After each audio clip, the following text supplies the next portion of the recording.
Okay. If everyone can ensure that they have their mute button on, and also this meeting's not being live streamed, but it'll be published online after the meeting. The first item on this agenda is the confirmation of the convener. I will just ask the panel to confirm Lyndon as the convener, if they're happy with that. And yeah, so if you'd like to confirm, either put your hands up Very or... happy. Brilliant. That's great. Thank you. I'll hand over to Thank you, Lyndon. Lyndon. Thank you all for that vote of confidence. So thank you very much. I think we've done a lot of good work over the last year, with obviously more to do, and we need to develop that programme afterwards. Michelle, are there any apologies? Yes, we've had apologies from Bev Hopkins and Beth Allender. Great, thank you. I also put apologies, please, for Councillor Adam Davis.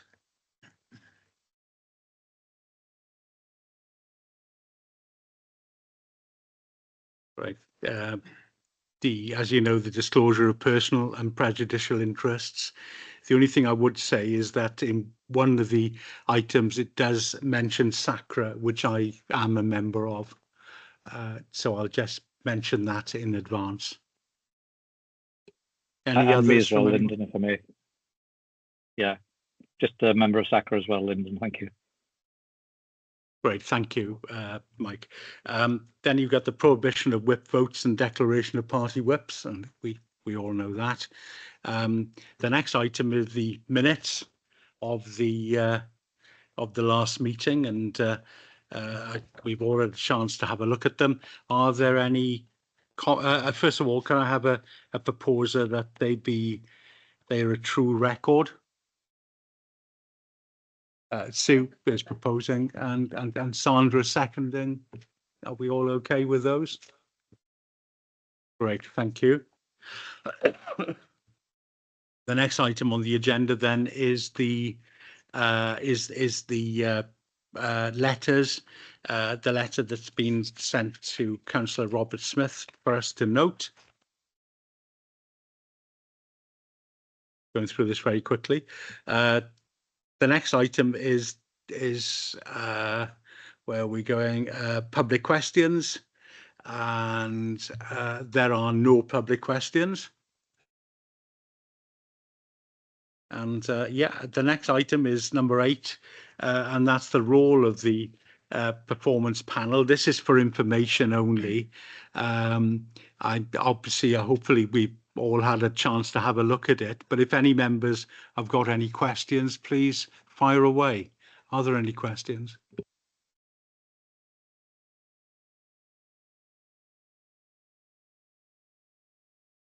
Excellent. At this rate, we'll be out of the room now in 10 minutes, but I don't think we will. The next item on the agenda is the curriculum for Wales update. And we've got Councillor Robert Smith, the Cabinet Member. Welcome, Robert, as always. Helen Morgan-Rees, our Director, again, welcome. And David Thomas, the Principal School Improvement Advisor. Welcome to the three of you. I know you're regular attenders of the scrutiny panel and take a keen interest in what we do and to help us as well. So who wants to kick off with the curriculum? Well, if I can just thank the officers for preparing the reports for this afternoon. I think it's Di is going to lead on the curriculum for Wales.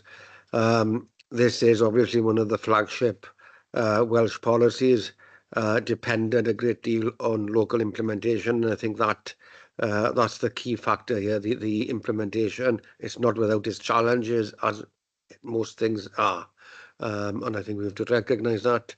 And what I would suggest now is that we go through the presentation, Di will present, and then perhaps have a discussion at the end, Chair. Fine, thank you, Robert. And who's going to come in? Thanks, Chair. So I'm just going to highlight some key items from the report. Obviously, Curriculum for Wales is a mandatory a requirement for schools in Wales, years 7 and 8, and then years 9 from September 24 being statutory, and then with a phased roll into years 10 and 11, with the changes that are being made to our qualifications through various processes and engagement with stakeholders. And it's fair to say that schools, not just in Wales, but across our city, are at different points in their journey towards Curriculum for Wales and its rollout. But certainly where we're at as a local authority is we're supporting schools to either begin or embed their review processes to review the impact of their curriculum, given that it's been in place in nearly all cases for 2 years. Some of the upsides from my perspective, the curriculum does continue to evolve. So we do see that there's changes to curriculum that have been planned in schools, and the core purpose of the curriculum is that it's designed to meet those 4 purposes. And I think one thing that we get lost in sometimes is the 4 purposes are almost an end goal of where we want our children and young people to be at the end of their journey. It's a very developmental one, and we shouldn't really be considering their position when they're 3 years of age, whether they can tell us how ethically informed they are. You'll see from Estin's summary findings with the link in the document that there's references to what's going well and not so well. But fortunately, there's quite a bit of positivity from Estin's perspective around Curriculum for Wales. The summary that I provided is about Wales overall, because they don't provide one per local authorities. And as you can see, Estin tell us that there's only a minority of schools that have been inspected that are at an early stage of implementation in our primary schools. So that's a real positive to me.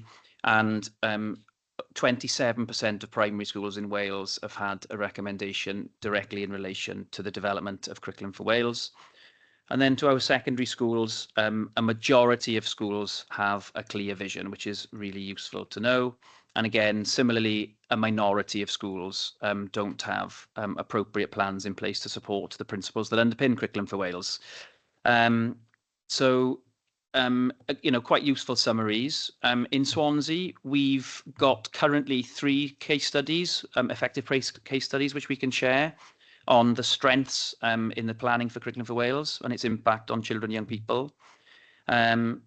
Although 60% of Swansea's recommendations from inspection point at a teaching element, only 10% of them, which is probably 1 or 2 recommendations, make specific reference to Curriculum for Wales. So in Swansea, we're in a better position than we find ourselves across Wales. And going forwards, I think it's just going to be going from strength to strength. So in terms of the school improvements role, we have developed the school improvement visit agenda in collaboration with practitioners, school-based practitioners. And what that does is that it gives them a sense of ownership. So we're able to tailor the school improvement visits to meet the needs of that school. So when I say that schools are at a different point in their curriculum development journey, we can help them in line with that. So that's really useful.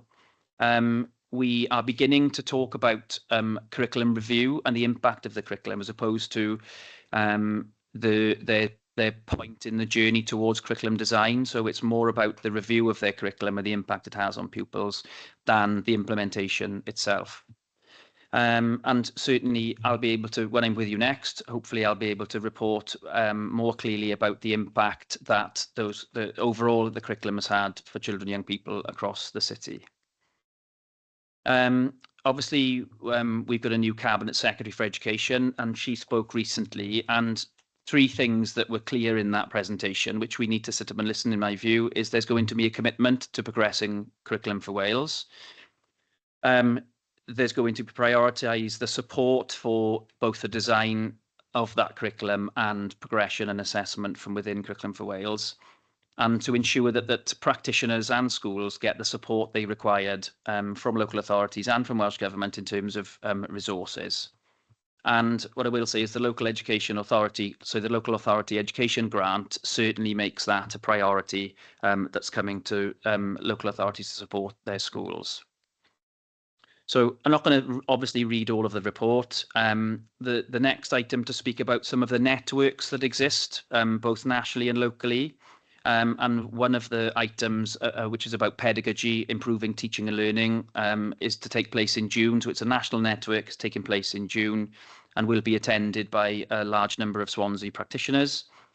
And there's other networks that operate nationally and locally. But for example, one of our networks that's well established is the Swansea, is SCASEN, our Swansea secondary curriculum network, led by one of my team.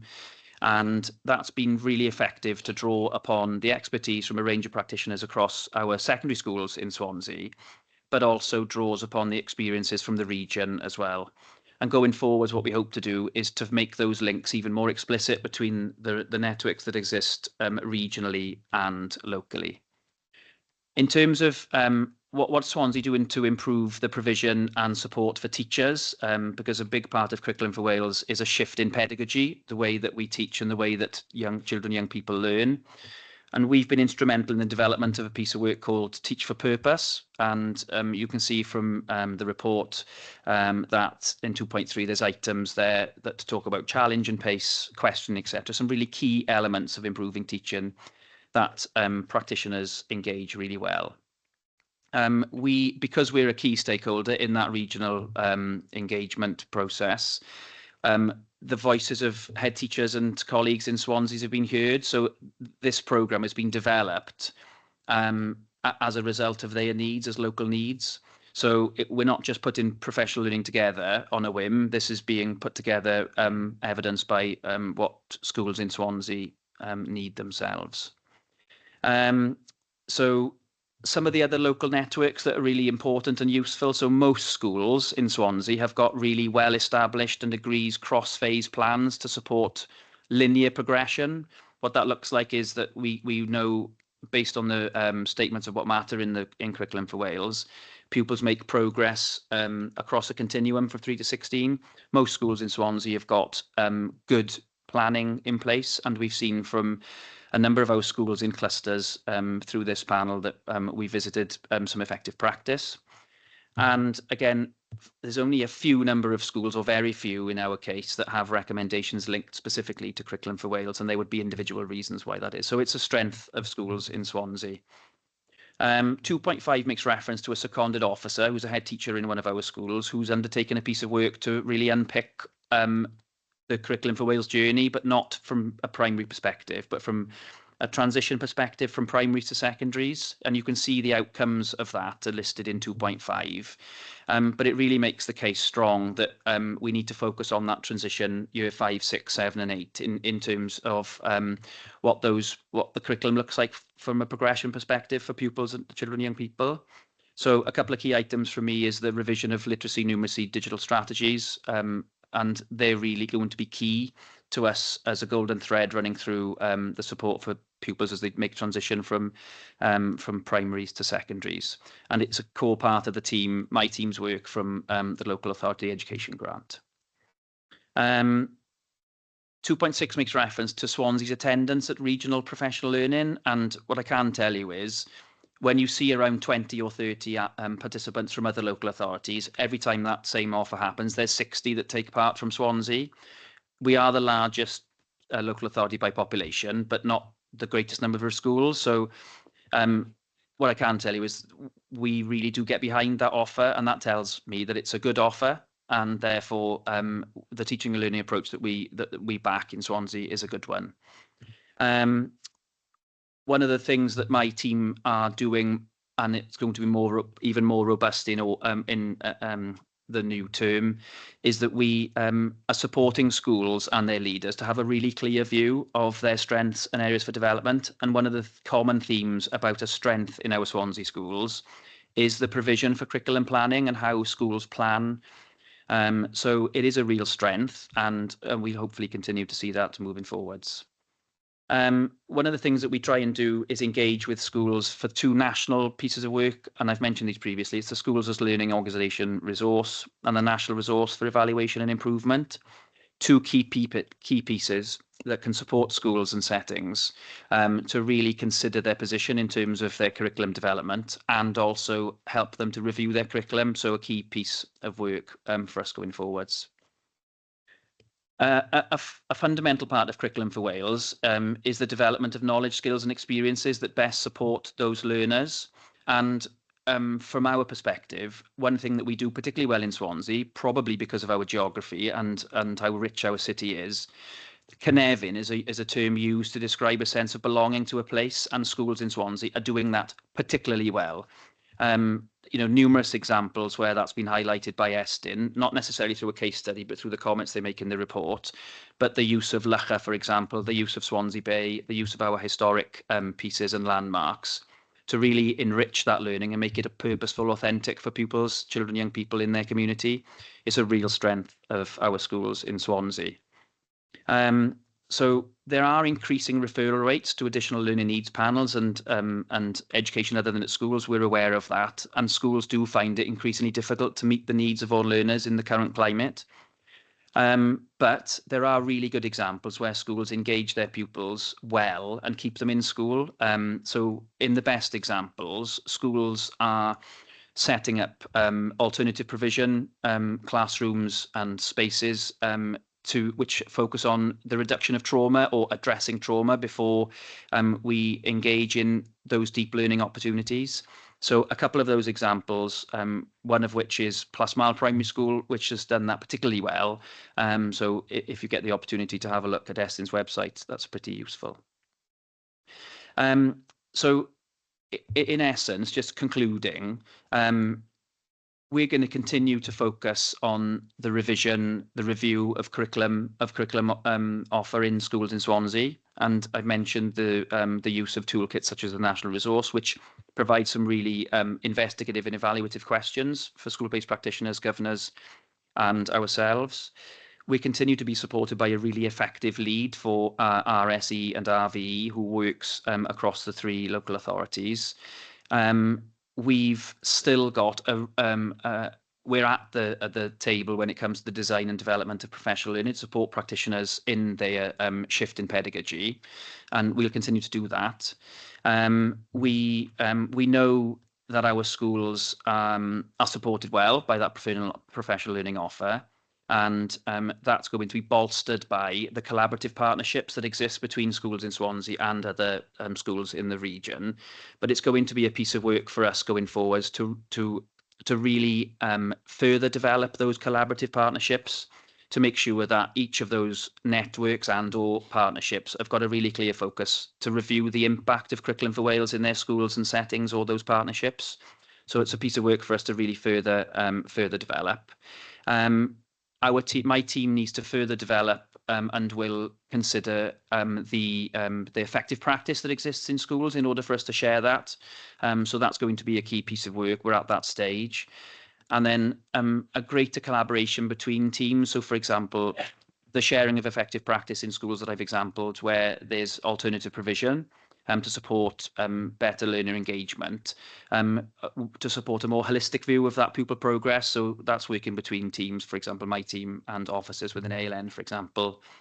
And we're going to continue to represent Swansea and the region at the table with Welsh Government in order to inform that national policy.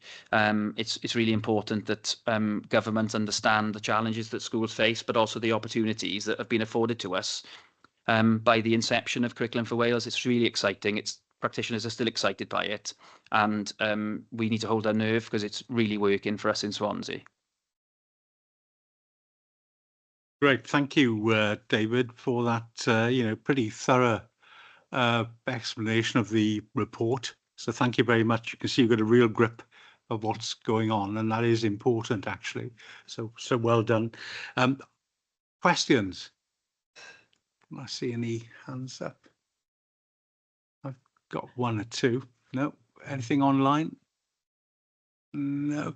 Could I ask a couple then? Really, we've met a number of the clusters, and obviously it's important that with the cluster of schools work together to a degree to get the end result, because they're all going to be going to the comprehensive. Otherwise, they're going to spend a year or two realigning themselves to move on.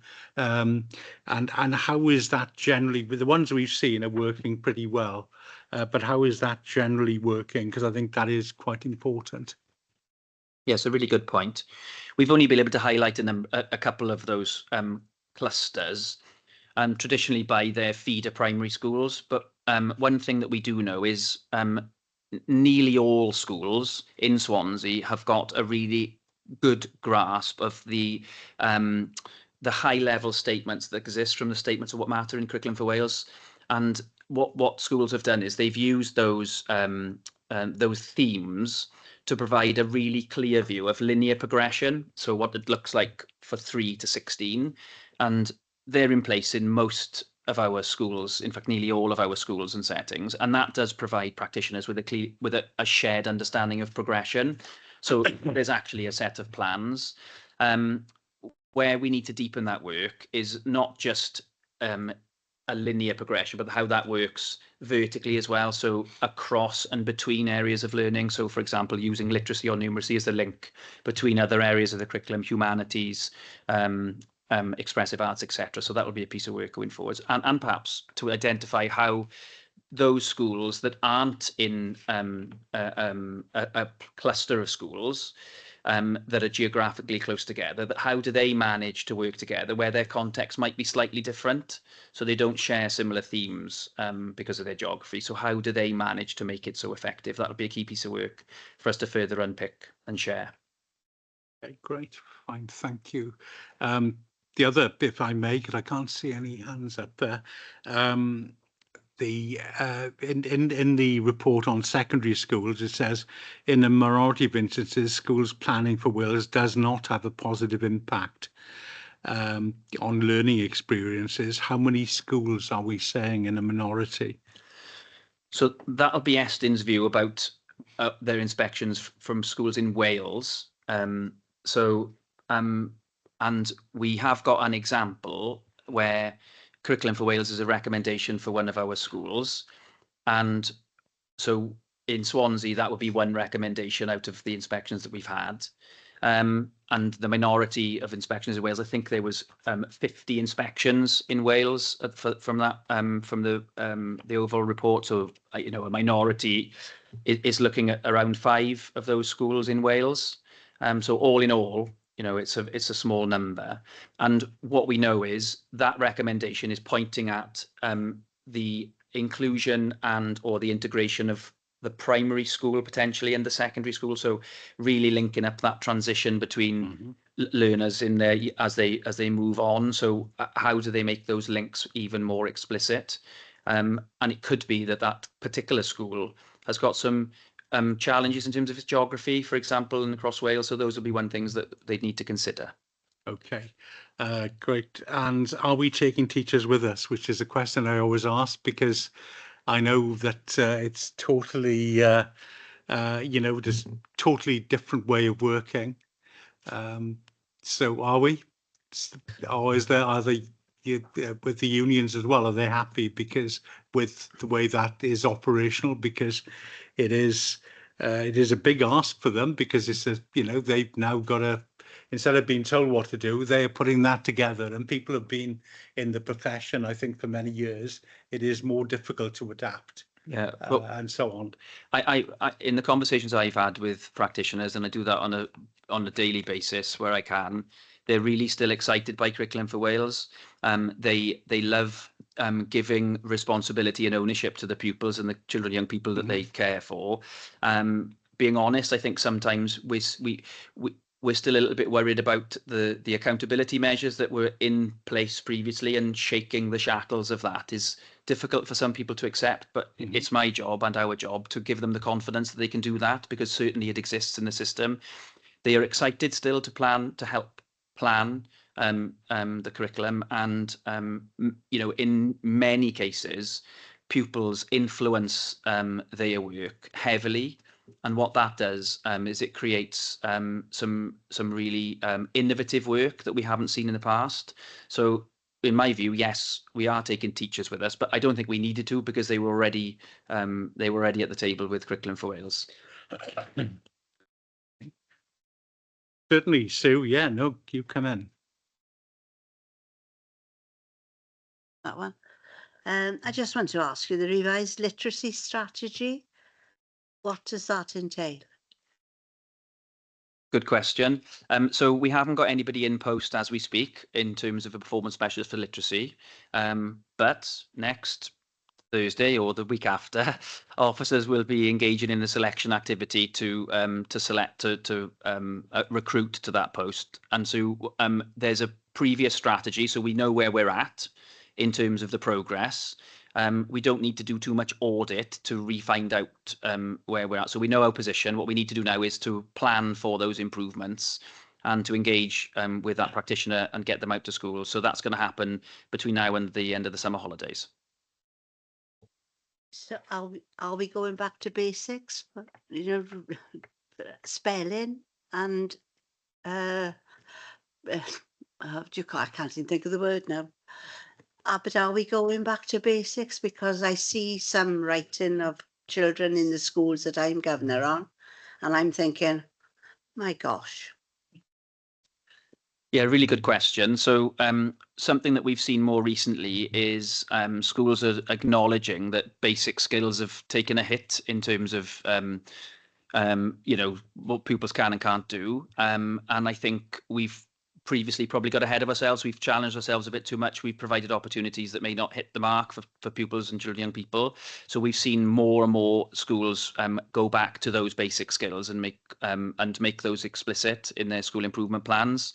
But that's not everybody. It's not across the board. So it's for some. So we just need to provide a curriculum that allows us to plan for all pupils, whereas previously we were governed by an accountability system that made us get to a measure. Now we can look at the individual pupil and provide a much more bespoke curriculum and offer for each individual child. So yes, we will see some of that, but we will also see those high expectations and that high level of challenge for those pupils who are ready for it.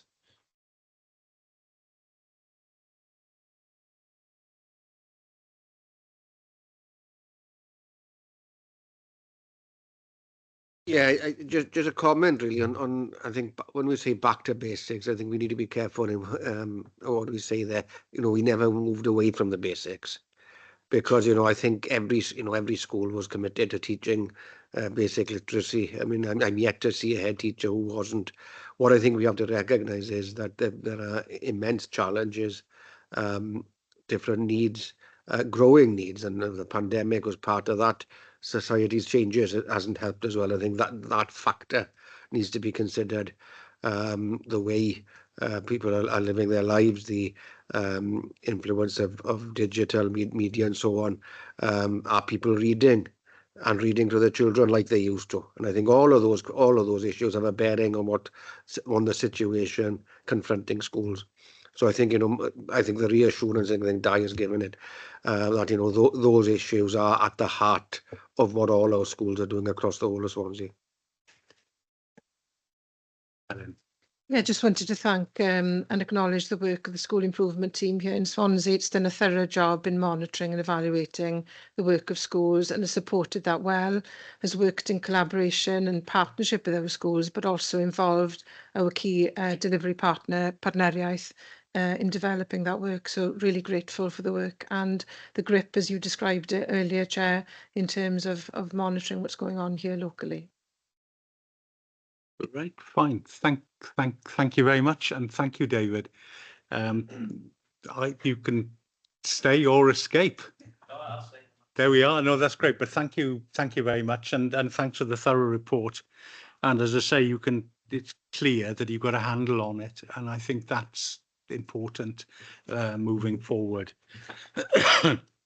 The next item on the agenda: key issues affecting education over the next this year and now over the next year, 24-25. And we've got Councillor Robert Smith and Helen Morgan-Rees. If you'd like to take us through. Yes, again, Chair, I'll hand you over to Helen, and she'll be able to take us through the presentation in advance of a discussion afterwards. Thank you, Chair. I hope the slide deck is visible to every member of the panel. Can anybody confirm if they're online? Yes? Yeah. Okay. So in terms of this annual presentation,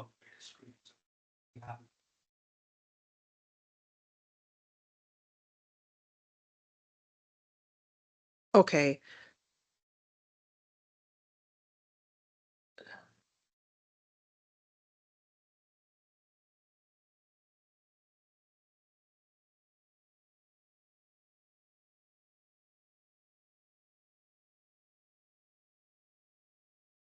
Coming up on the screen.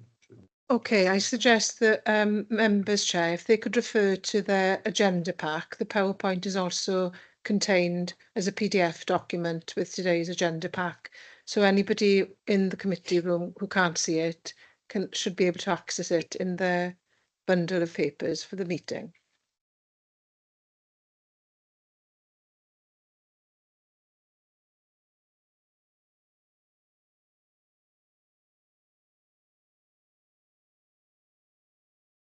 Okay, great. Thank you, Helen.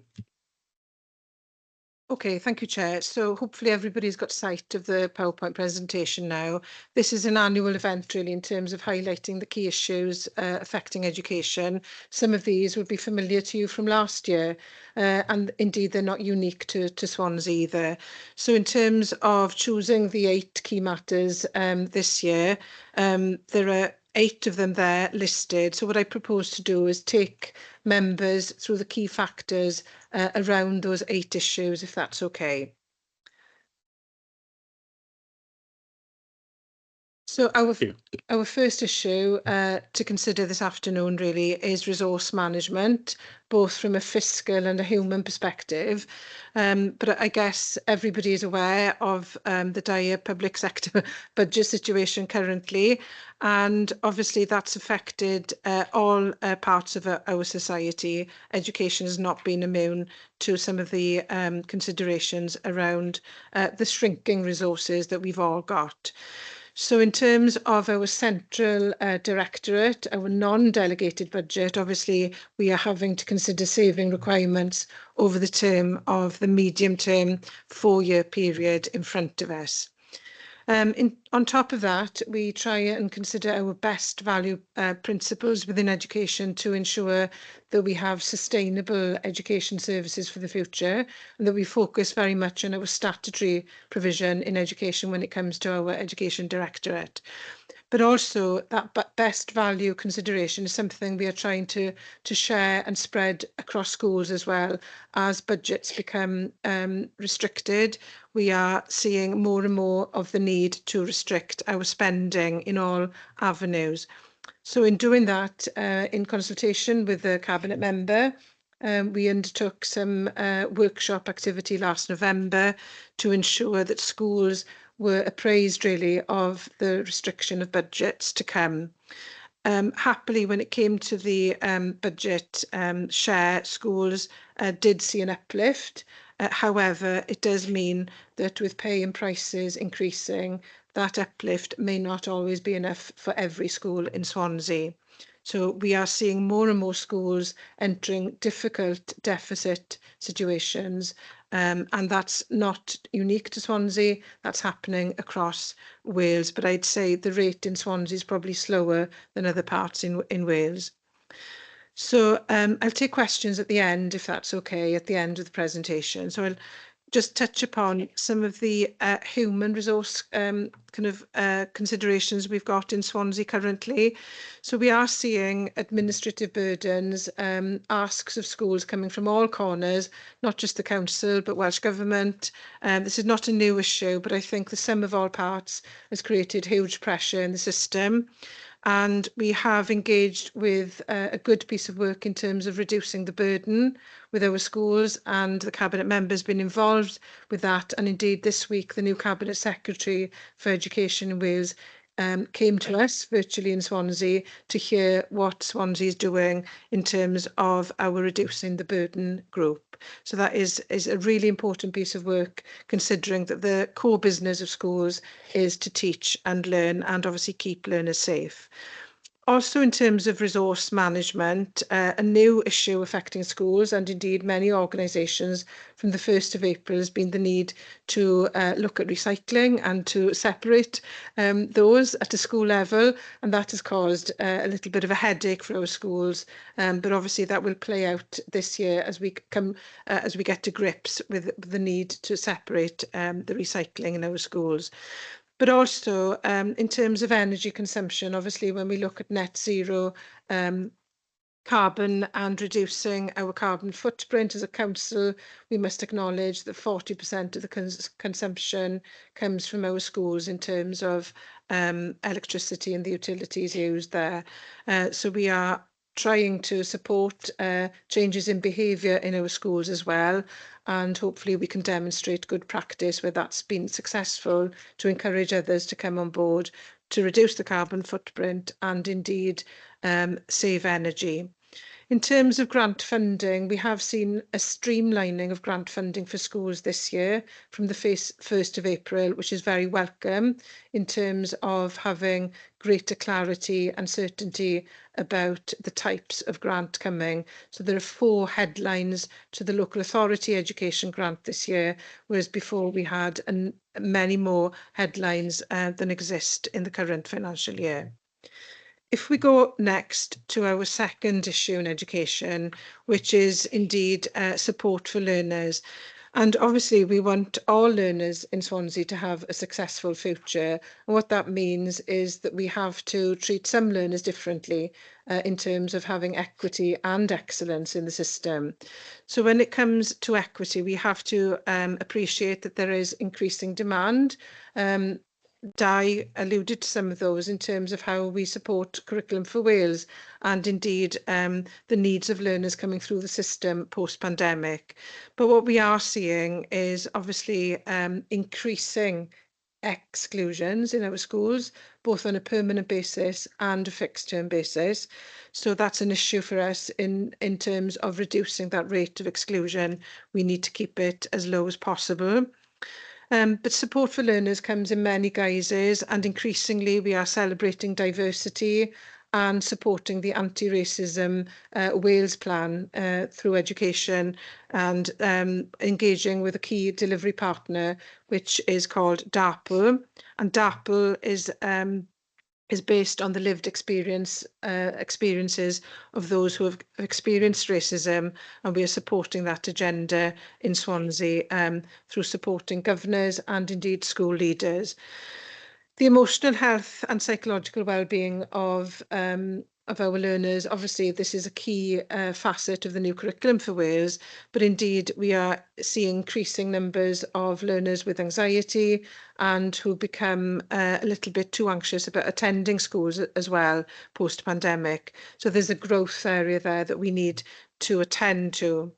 All in all, our inclusion strategy is supporting this inclusive ethos across our schools, but indeed some schools are better than others, and we want it to be consistently as good as every school to be an inclusive, highly inclusive school where it comes to diversity and ALN and indeed multilingualism, multi-ethnicity across our schools as well.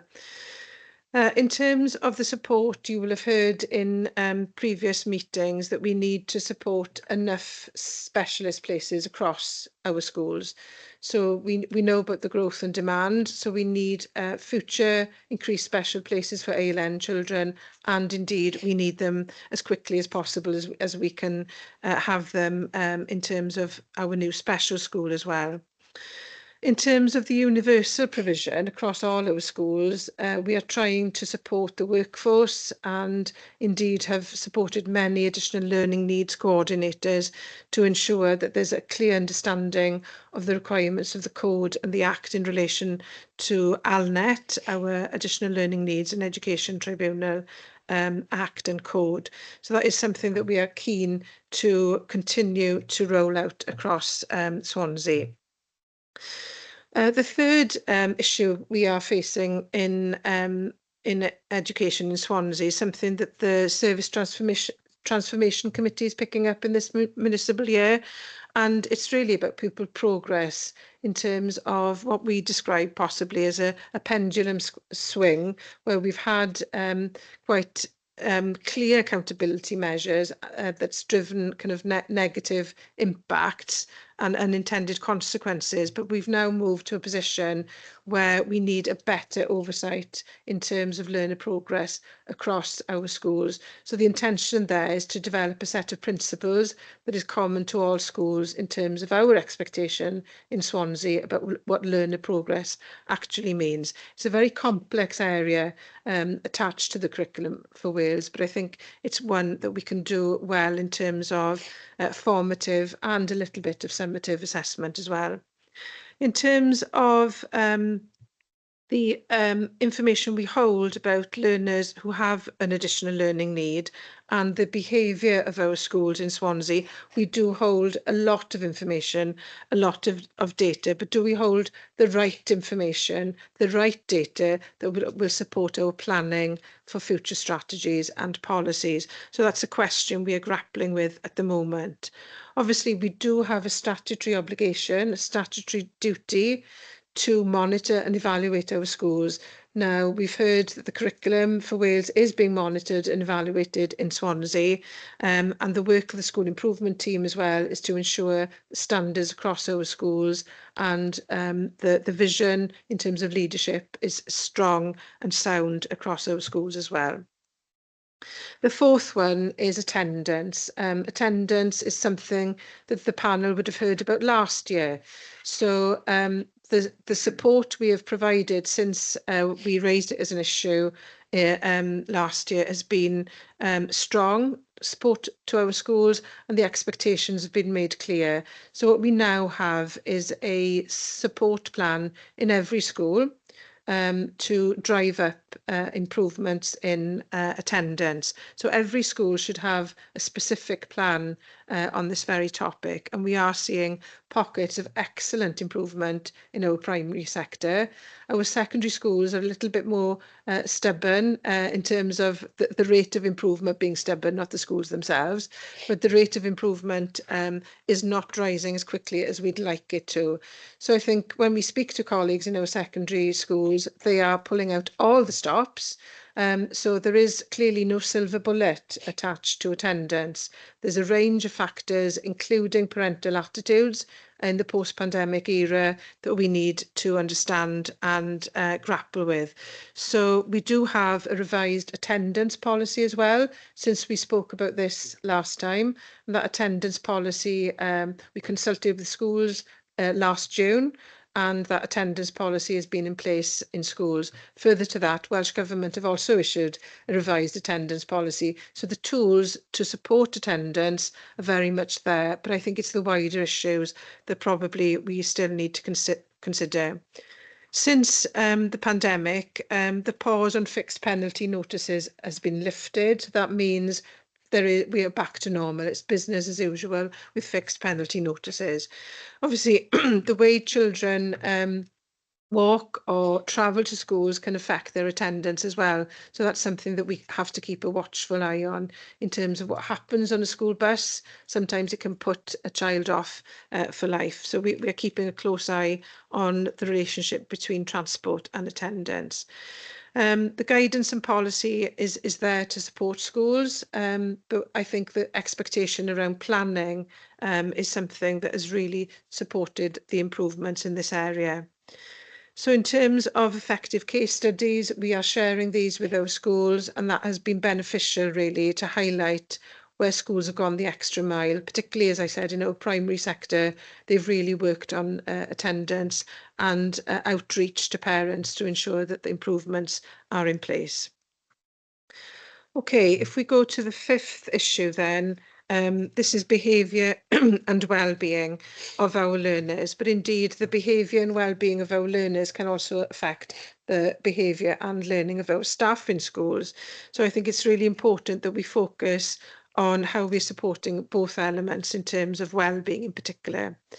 So we know that all learners are unique, and the tailoring of their needs is something that we are keen to do, and to provide a personalised learning offer where it makes sense to do so. For some learners, attendance in mainstream school is not a viable option.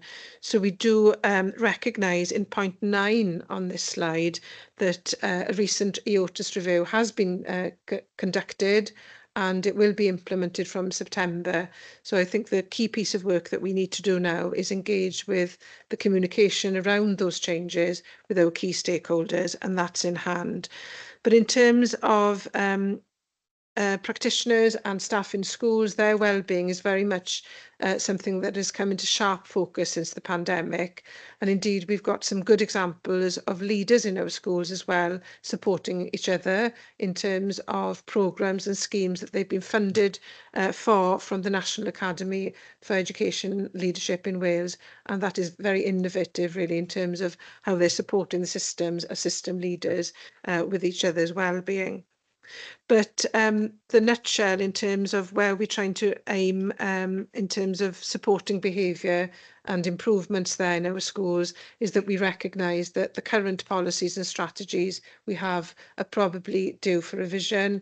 They need to be looked at with a fresh pair of eyes, and we are undertaking what I would call a summit on behaviour in Swansea in the first couple of weeks of July. We haven't got a date yet, but it will happen soon with our stakeholders, with our trade unions as well, to understand how behaviour in school is affecting everybody, and also the future effects in terms of learners and their prosperity. So we need to understand how we can better support our schools, give them sharper tools than they currently have.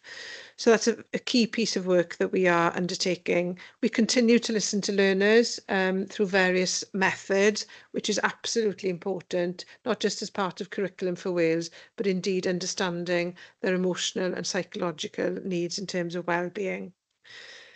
So I'll turn on to our sixth issue this afternoon for consideration. And I guess in terms of the Curriculum for Wales, this is already been discussed in terms of pedagogy, for example, and the need to ensure that the methods of teaching and learning in Swansea are the best that they can be.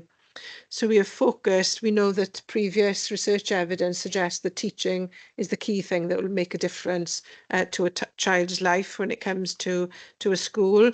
And we understand that that consistency of high quality is something that it's within our gift to monitor. So our school improvement team keeps an eye really on the impact of teaching and learning and the progress that learners make across our schools.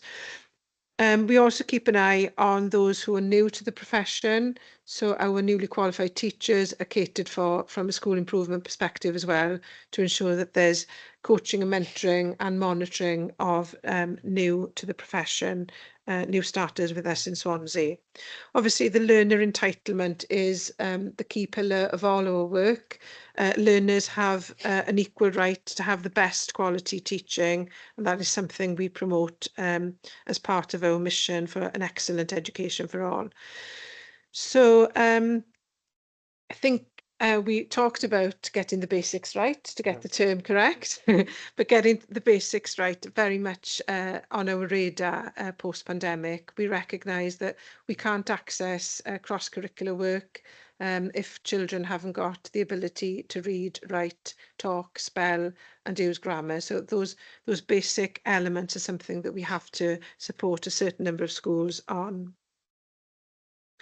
Now, the seventh element is obviously something that we've considered as part of our Welsh in Education strategic plan, and we're about to submit again our progress on our action plan to Welsh Government. So Welsh Government monitor these plans very closely as part of the legislation, the national plan around million Welsh speakers, and also we have in the pipeline possibly new legislation that will come forward to produce statutory targets in this area.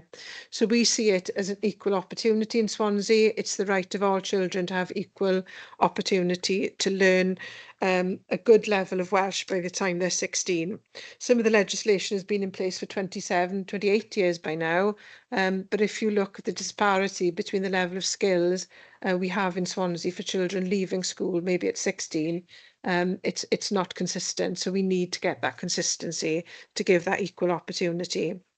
So we have increased, as part of our Welsh in Education strategy, more work to promote and access to Welsh medium education and provide information via our website to parents thinking about Welsh language education.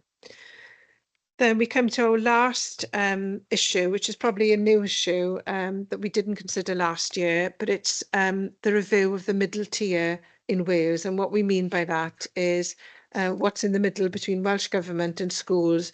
So when you look at that playing field, given that we are in the midst of the Euros currently, when you look at that playing field, it's full of players all trying to shoot towards the same goal, very crowded pitch, but maybe not enough clarity about which team is onside and that kind of thing.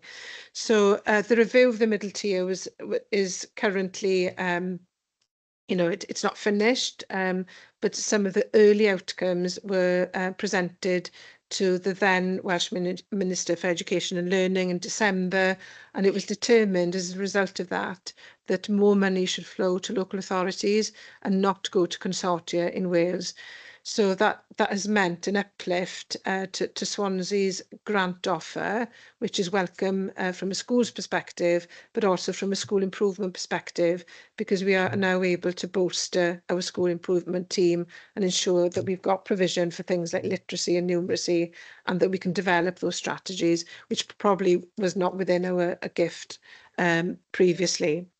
So in terms of future collaboration, the Joint Committee of Partneriaeth met on April the 19th, and they did determine that we would have a reason to collaborate still, albeit with a smaller team of professionals working in education. So a restructure has been undertaken and completed by the 31st of March, which means that we have a smaller regional team, but we have a level of commissioning from each local authority belonging to Partneriaeth. They still want to commission those services going forward, but on a much smaller scale, which releases funding to Swansea to make sure that we meet the needs of Swansea first. So we are developing a local vision of our school improvement partnership. We've had a school improvement partnership in Swansea for many, many years, but we are revising that vision based on what's happened recently in terms of the review of the middle tier. So that school improvement partnership will focus on the inter-school collaboration that was mentioned earlier, and the national coherence around this is still ongoing. And I attended a meeting this afternoon as it happens, so that we can audit in each part of Wales where everybody is by October. So it's an ongoing issue for us in Swansea, but it's ongoing nationally as well. And that is the end, really, of the key issues for education. Great. Thank you very much. Can I say not much to do then? There's quite a long list, but thank you really for that excellent report. Now then, have we got any questions?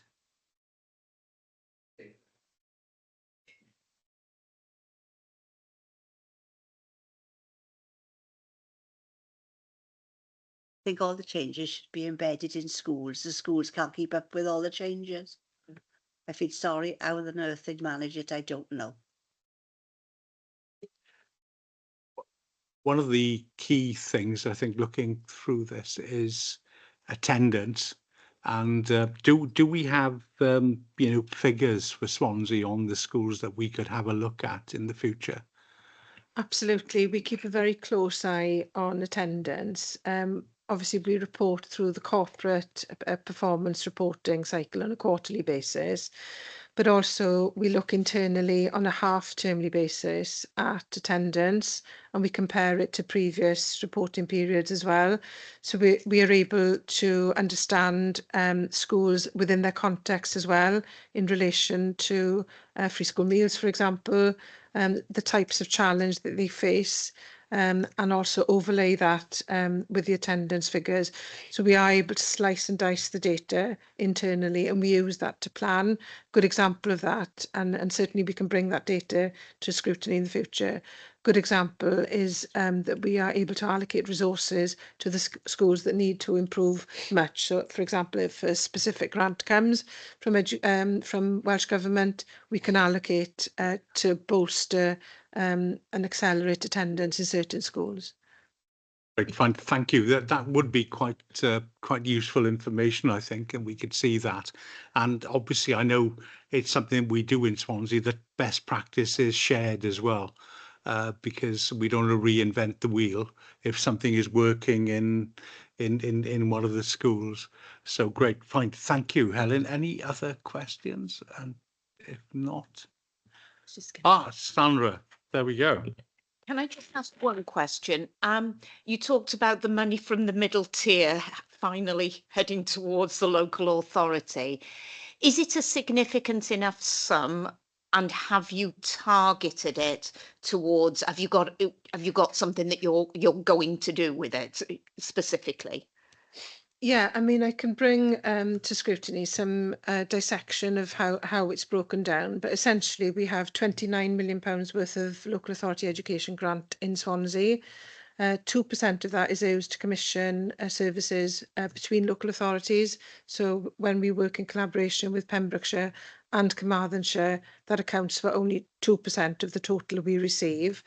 For example, in the school improvement area, I think 1.3 million is what Di would have now to budget for his school improvement team, plus inter-school collaboration.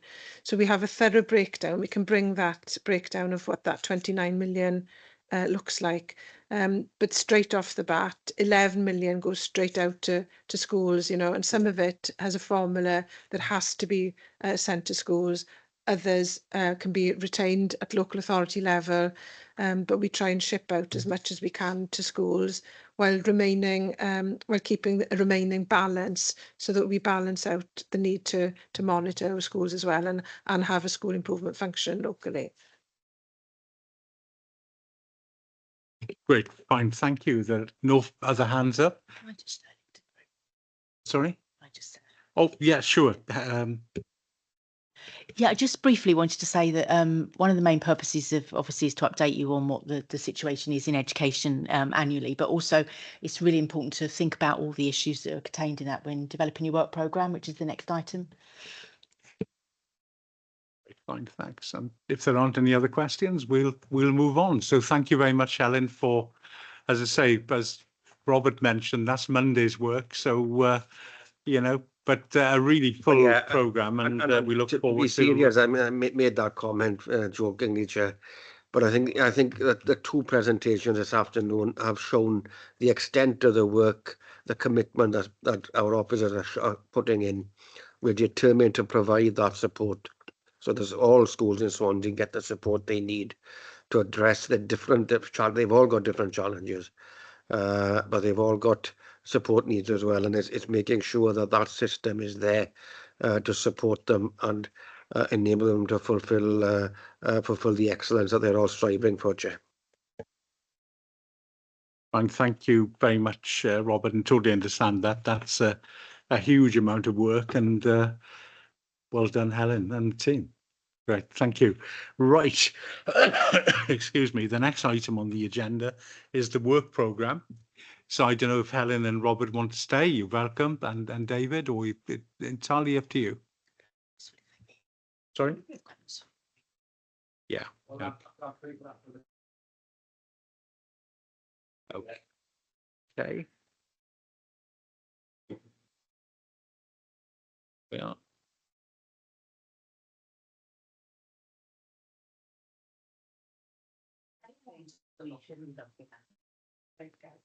Yeah, well, I think, and on that point, are there any things that you'd like us to be looking at in particular? I know Helen's given us. You've given us a number of points already, actually. Yeah. Yeah. So great. Thanks. Right. Yeah, there are quite a few pointers on the notes that we've got here. Yeah. The scrutiny panel each year go back to things to take a look at, and also schools that we might like to visit during the course of the year. And there've been a few suggestions here. Can we sort of fill those in first, if that's agreeable with everyone? We've got, I'm just looking here now, we've got a visit to Bishopston Comprehensive School, which is coming up on the 19th of September to discuss the school development plan, and obviously a lot of the new buildings there, building work that's going on. And I should declare an interest because I am a governor at Bishopston as well. So there's that, but we've got a number of other schools that we, first of all, the curriculum for Wales, the cluster of schools. What cluster do we want to look at? And I think, have we been given a suggestion here? Let's have a look. I think when we did the last visit, you were looking at doing a suggestion of Bishop Gore area. I think it was discussed because you wanted somewhere that maybe was doing, say not doing so well, but it's more challenges. Yeah, different challenges.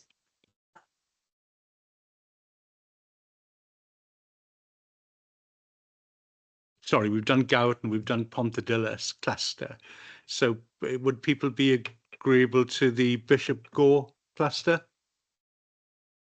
See, obviously they're not performing as well, so it would be interesting to see what they're doing and how we could compare that to other schools as well.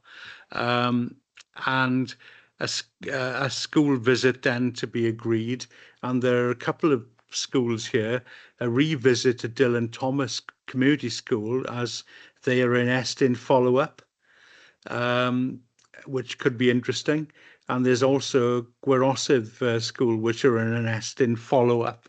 So I don't know if anybody'd like to look at those or any other suggestions.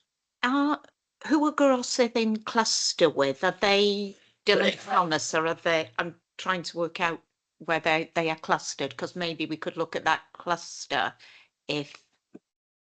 I don't know who they're. I think they're sort of different. I think if you're looking at them, you'd probably want to look at the schools individually rather than the cluster because of the follow-up issue. Yeah. But there was nothing stopping you looking at that cluster if they are the same cluster. Yeah.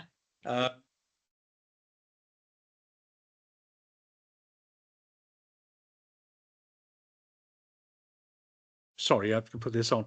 Helen Morgan Rees had suggested Dylan Thomas Community School as their Estyn follow-up, or it could be Kevin Hendoyd School, who have had a highly successful inspection. The primary schools could be Gwerosedd, who are an Estyn follow-up, Plasmol for their highly inclusive practice recognised by Estyn, or Townhill for their innovative work with inclusion. Any thoughts, anyone? Then Bishopston, but to do the other side of the city, maybe Kevin Hendoyd.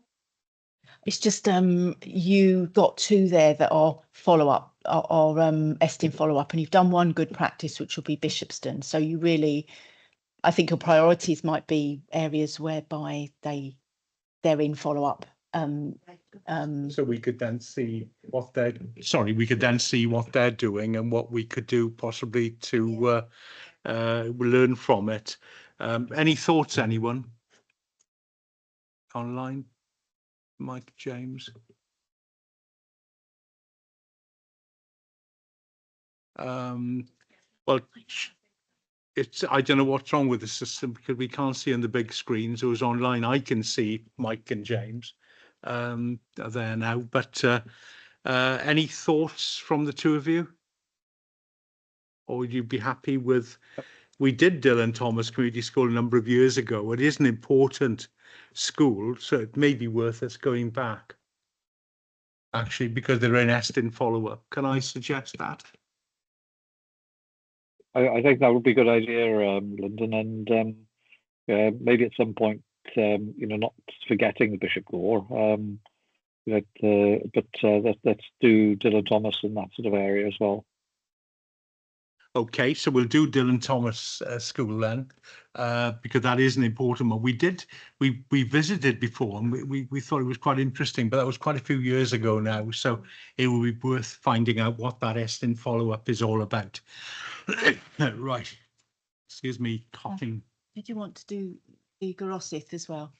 Yeah, well, how many? Yeah, we've got 2 schools. Yeah, shall we do the Garosiv school as they are in Estin follow-up too? So we've got 2.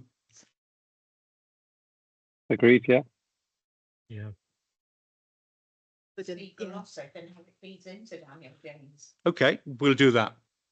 We'll do that. So that's great. So still in Thomas Community School and Garosiv. So in that case, it's probably best to see Garosith first, wouldn't it? And Yeah. then you can go. Okay, that's fine. There we are. We've got that in the programme. During the course of the year, we do a few watching briefs, and that's the curriculum for Wales, because that's obviously important. And then we've got education other than at schools, and the Pupil Voice Manifesto, and Estin Progress Against Recommendations. So those are things that need to be factored into the programme each year. The other one we did ask, and I'm declaring an interest here, and I'm sure Mike was with me in suggesting it, and that was we should look at religious value and ethics education in about a year from when we last saw it, to see what progress is being made. I know Mike and I are doing a lot of work on that in the meantime, and in fact work is ongoing, so from a SACRA point of view, but it'll be interesting to see how that feeds into schools. So I think that was one we said, and the other one was cookery in schools, because we were going to get a follow-up to see how that was factoring in and how well it was doing. I don't know if people are okay with that. But really, any other thoughts that people have? I was just going to say, can I briefly just say that as people in the room mentioned, that Helen had put forward some items as well, which is in 2.4. And they're the 4 items, overarching items she thought would be really useful. So it's worth considering those as well Okay. on the work programme. It's quite a lengthy, quite a detailed work programme I think you've got this year. Yeah. But that's it. And the other thing is we did, so on that, it's progress with the inclusion strategy. It's how schools are supporting 1 million Welsh speakers. Progress with the Welsh in Education strategic plan as part of that. Poverty proofing, and how schools improve the quality of teaching and learning, cluster and regional work. Well, I think we're looking at a cluster, so that would come partly into that. And the other things that came out of the Scrutiny conference this year, this week, I should say, not this year, was that the school meal service, which people felt was important, homeschooling checks, school admissions policy, people were particularly concerned about, and obviously school attendance and post-16 education. Okay, now we can't do everything, but any thoughts, everyone? Isn't the admission policy dictated to us by the Welsh Assembly anyway? Would it be better to do the attendance of the schools in Swansea? Well, attendance is important, but I think people were concerned about the admissions policy and how it's being implemented in Swansea, because I think it's being implemented in a slightly different way. I didn't think we had any choice. I thought it was dictated to us. So yeah, I think it is implemented, from what I can gather, slightly differently. But certainly attendance, is that okay with everyone? Factor some of those things in. You say with post-16 education, this is being dealt with by Estin in as part of their the local authorities follow-up on their Estin recommendations, because one of the recommendations was post 16, wasn't it? So you will be getting an update on that anyway in probably December would be. So whether you want something more detailed as part of that, or whether that'll be enough. Yeah. Would you like us to try and put some of those things together and come to the next meeting with that draft program so we can have a look to see what it looks like? I think poverty proofing is a critical one. The fact that we are going to places like Daniel James, where they've got about 60% free school meals, Yes. I think, but a hidden issue with poverty proofing often is some children who are struggling in what might be regarded as low free school meals schools, that are sort of a hidden issue.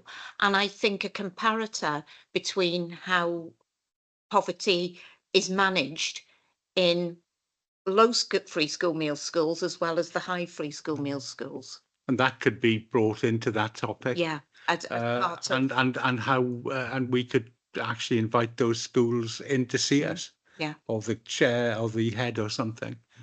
Okay, is that okay? If anybody, and I thought so.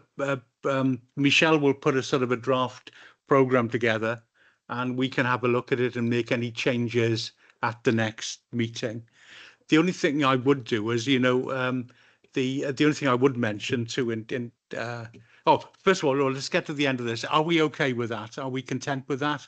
Can I just, sorry, Yeah, we've got our next meeting is going to be, or the next two meetings will be with schools. So I'd probably be best if I circulate the work programme, draft work programme round. Let me know what you think, feedback to me, and then I can make any amendments, and then we'll pop it on the agenda for the future so we can get going then. That's great. No, fine, we'll do that. So if anybody hasn't any other comments on that. No, okay.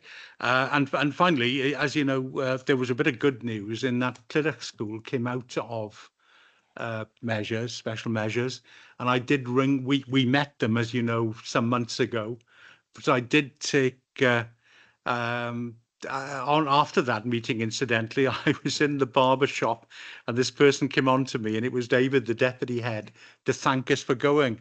As you can imagine, with me in the barber shop, it was a very quick visit and a quick conversation. But I said thanks from the panel were all to the team at the school for the great job they'd done. And what I did do, actually, when I had heard that news, I did ring up the head to thank him on behalf of everyone. And they were really grateful, and he was going to pass that on to the staff, because I think they've come through a significant journey, and I think it was just right to say thank you really to them. So there we go. So listen, can I, in some cases, wish you all a safe journey home or wherever you are, and look forward to seeing you at the next meeting. I am meeting Estin on Monday for a one-to-one on our work over the last year. So that'll be a week Monday, I beg your pardon, on the 1st of July. So yeah, very much in inverted commas, looking forward to that. And I'll see you all soon. Thank you very much. Thank you, Lyndon. Bye. Bye.